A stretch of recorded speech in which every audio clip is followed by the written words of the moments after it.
Most people think they have a focus problem. You look at your endless to-do lists, your color-coded calendars, and the 4 different productivity apps on your phone, and you think, if I could just find the perfect system, I'd finally get to work. But the system isn't the problem.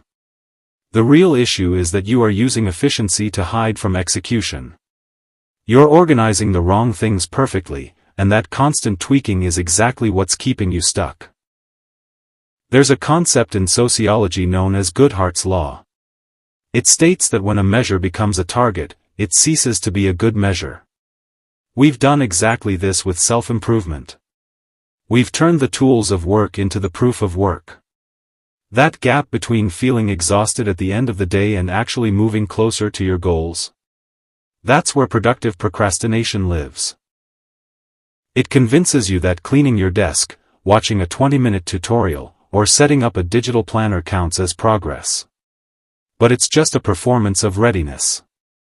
When you spend all your energy designing the perfect routine, your brain secretes the dopamine of completion before you've even started.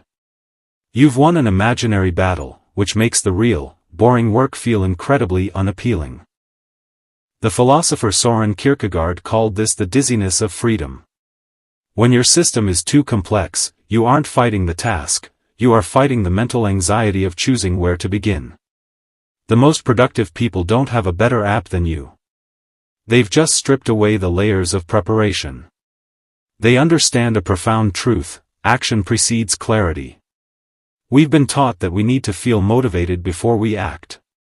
But motivation is an echo, not a catalyst.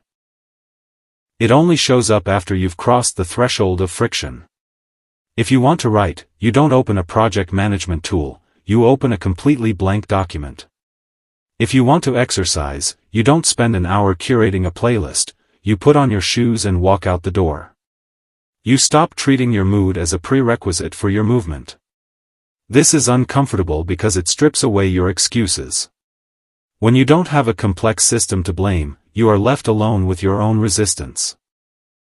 Every time you look for a new method or a new routine, you are opening a negotiation you've already lost. You're telling yourself that your current self isn't capable of doing the work, so you need a savior in the form of a tool. But the savior isn't coming, because the tool isn't missing. The question to ask yourself today is simple: what are you organizing instead of doing? Because until you close the loop on preparation, your potential will just keep evaporating into your plans.